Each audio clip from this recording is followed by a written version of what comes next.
self-love. The concept conjures up different perceptions for each one of us. And these perceptions have largely been polarized throughout history. For some, it might conjure up the image of the extremely handsome Narcissus of Greek mythology who fell in love with his own reflection in a pool of water and spent the rest of his life staring at his own reflection. And for these people, the concept of self-love is akin to selfishness, vanity, and is synonymous with narcissism. For them, self-love might be considered as a moral flaw. And for others, and now there is a growing trend where there is a positive connotation which has been adopted towards self-love, where self-love is considered to be the core component of well-being and health. And this is witnessed by a surge or a splurge in the me-time movements, the self-love protests. So why this discrepancy, and why are we having such different views about what self-love actually is? And I think before we need to decipher what self-love is, we need to answer three important questions, or we need to unravel through these questions about what self-love is it important, and if so, how do we practice it? Now, let me tell you, I think the basic conundrum or the confusion is because we have a difficulty in defining what love is by itself.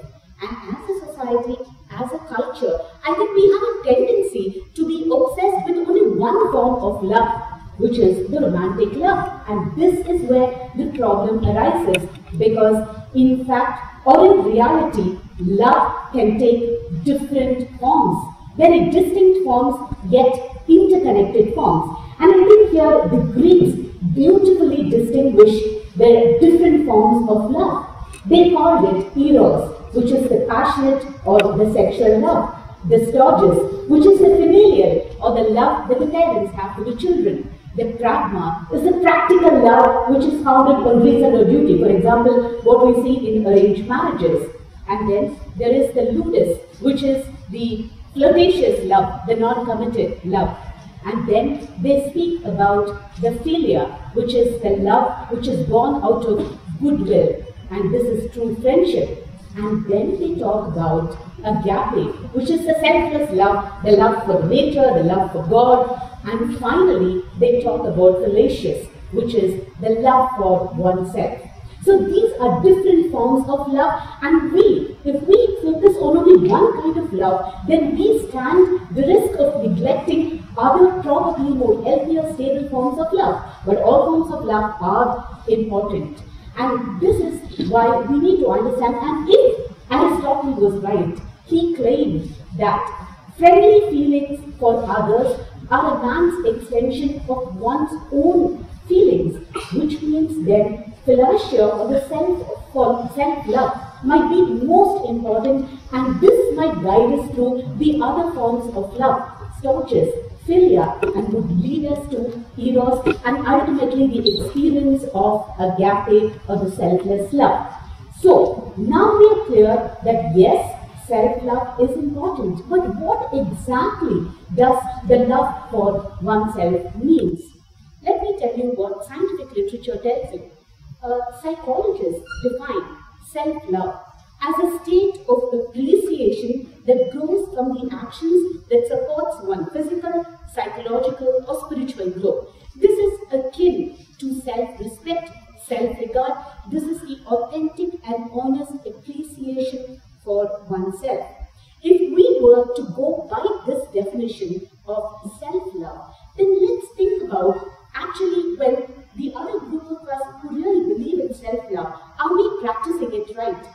I see all around us practices of self-love which has been mostly concentrated on isolated forms of physical care. For example, cooking a nourishing meal for oneself, or fixing an appointment at the salon for the much needed, much pampered pedicure. These are acts of self-love, but these isolated acts of physical care, is this enough? Is this enough to complete the picture of self-love? This is where the real question arises. I also see other practices of self-love. And let me tell you an example. So this was a young girl, about a few years ago, a 20-year-old girl who was brought to my clinic by her parents. And this was a girl who was suffering from episodes of panic, she was suffering from clinical depression, she was indulging in self-harm. And the parents told me that, doctor, this has been going on for months and months, and we have been trying to help her in every possible way. And I asked how, and they said, we have written down affirmations, and we ask her to read those affirmations which say, I love myself, I care for myself, I will not harm myself. Every single day we ask her to tell this in front of the mirror, to stand and keep preaching this to herself. And she has also been religiously doing that. And I asked the parents, did it help? And they said no. So, is naive optimism about yourself self-love? No. Then what is self-love? How do we achieve that? And for that, this is backed by psychological sciences, where self-love, let me tell you, is a complex construct which has several components. But self-love is not a destination. It's not a destination like happiness. Similarly, it's not a destination. It's not a goalpost. We need to go through different components of self-love, different components compromise self-love, and in each of these components, self-love gets infused. So it's like a sort of a puzzle. You need to complete it, but each level of the puzzle is important. And today I'm going to tell you what are the practical ways by which we can adopt this highest regard for our self-love, what we call as the self-respect, or treating us as worthy human beings. There are 4 steps. Now, the first one is called self-contact, which means simply turning your attention inwards. Isn't this simple? But it is not so, because even though what sets us apart from other species is the unique ability to direct our thought processes inward. This is what no other species can do. That's unique for us humans, where we can detach ourselves mentally, where we can reminisce in the past, envision our future only with our thoughts. But being alone with our thoughts, or being in contact with our thoughts, dwelling into this inward journey, is it simple? Because this is the first step towards self-love. But let me tell you, psychology says it's not so simple. This is backed up by experiments which were done by psychologists, and 11 studies have shown that the most difficult thing to do, here participants were made to sit alone in a featureless room for about 6 to 15 minutes. And they were not supposed to do anything, there were no features in the room, they just had to sit alone with their thoughts. Was it simple? No. Majority of the participants found it so aversive to sit with their own thoughts that what they did was they were willing to administer electric shocks to themselves, which they previously said they would pay to avoid it.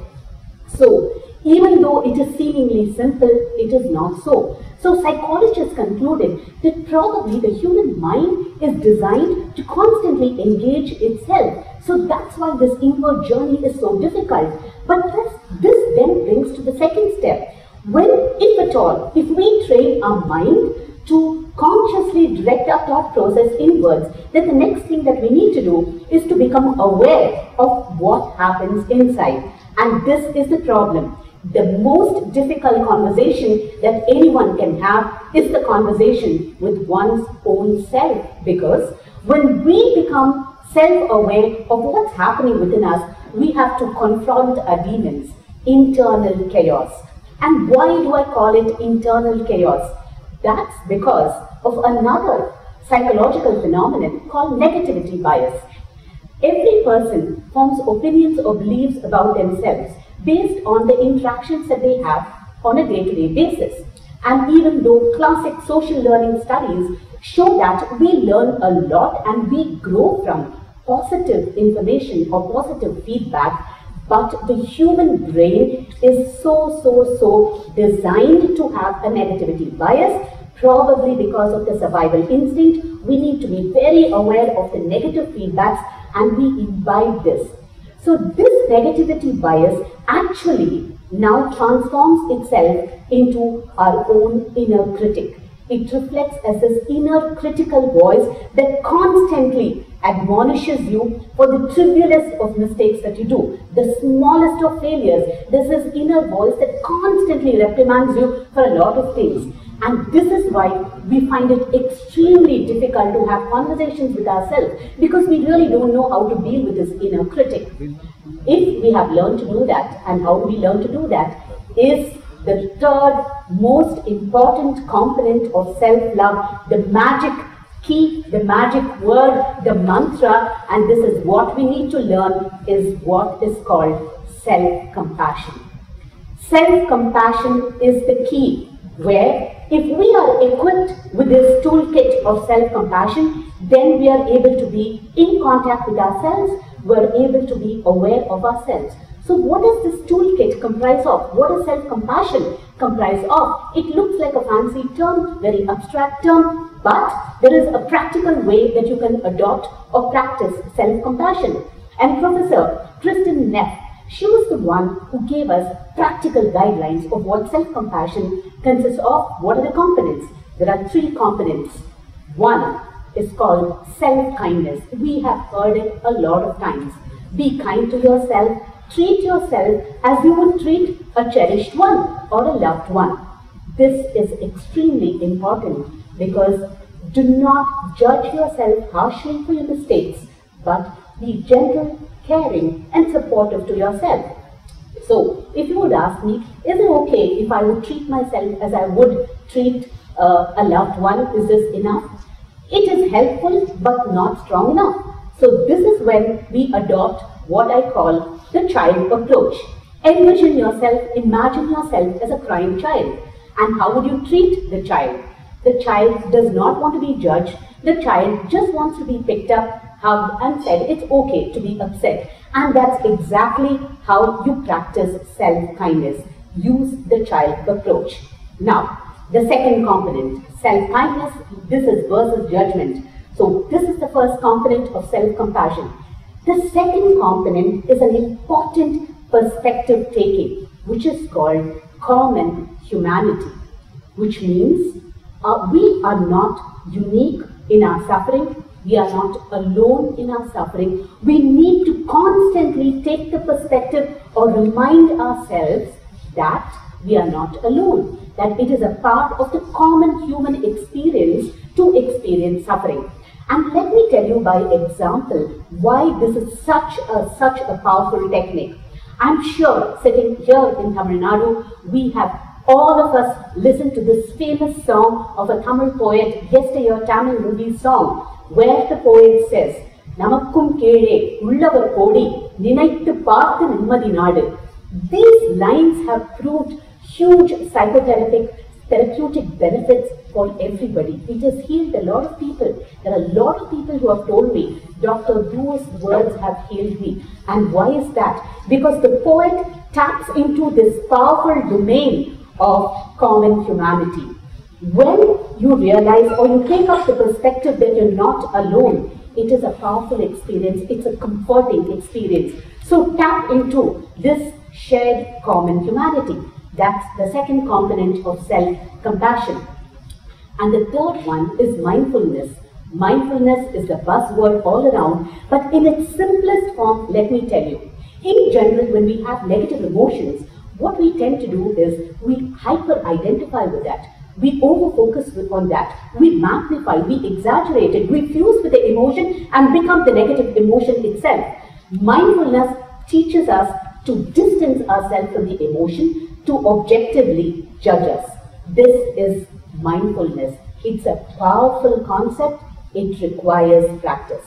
Now, this perspective taking of distancing yourself from your emotions, judging yourself neutrally and becoming kind to yourself and experiencing or reminding ourselves of common humanity, what does it actually do? As a doctor, let me tell you, this has a huge biological effect on you. For example, if somebody criticizes you, is it a relaxed feeling? Not at all. there is a gush of what we call the adrenocorticotropic hormones, where there is a cascade of the hypothalamic, pituitary, adrenal axis which is stimulated. There is an activation of the area of the brain called amygdala, which is responsible for emotions. Your pathways are activated. You are in an inflammatory state when somebody criticizes you. What if this criticism is constant? If it's 24/7, if it's internal? This is what happens to our biology when we are self-critical. Self-criticism is one of the most potent stimulators of the threat processing system in the brain. So when we practice self-compassion by using these three components, you are actually calming yourself. This cascade of stress hormones gets halted. You are in a beautiful environment of neurochemical calm. And when this neurochemical calm happens, you are of course going to be good to others around you. And this is why self-love is not narcissism. Because narcissism is when others get affected in that pursuit. When we talk about self-love, you are in a pleasant state and you are reflecting it onto others, and others stand to benefit as well. So is it enough to be kind, to think about common humanity, to be mindful? No. Professor Neff talks about the other aspect, which is also called the fierce self-compassion. The fierce self-compassion is you not only need to be kind to yourself, but you also need to be fiercely protective of yourself. At the times, you have to be mama bear, where you have to be assertive, where you have to stand up. So this combination of fierce self-compassion and tender self-compassion is the perfect balance that you need to achieve. And finally, here we have, once we learn the art of self-compassion, the final step, this is the most important. Now you are in a neutral place to judge yourself, and this is when your sense of self-worth or self-esteem develops, where you view yourself as a completely neutral person, and then the self-esteem develops. And let me tell you, as a practicing psychiatrist, self-esteem is one of the most powerful or significant risk factors in suicidology, because even when factors like hopelessness and depression are not considered, the lack of self-esteem can be one of the potent or significant risk factors for suicide. But the good news is that self-esteem is malleable. And if we are going to follow these different steps towards developing this beautiful relationship to ourselves, then our sense of self-esteem develops, and we are going to mitigate one of the most pressing, burning issues of suicide. So, starting with self-care, this becomes, we are here to mitigate the potential problem. And finally, of course, self-care in other physical forms, like taking care of yourself, the physical part of it, the exercise and nutrition is important, and there is much spoken about it. It is important, but I think the internal inward journey is something which is often neglected. So, I would like to end by quoting Whitman, who said, "Let me celebrate myself, let me sing myself. And what I assume, you shall also assume. For every atom belonging to me is goodness, as goodness belongs to you." So we all have the potential to create this beautiful journey, to enhance this beautiful journey of self-love. And what we need to do is to be pragmatic, to follow the steps of self-contact, self-awareness, self-compassion, which is a combination of both tender self-care, compassionate self-care, and from there you develop your self-esteem. And yes, carpe diem, seize the moment, start the journey of your self-love. Thank you.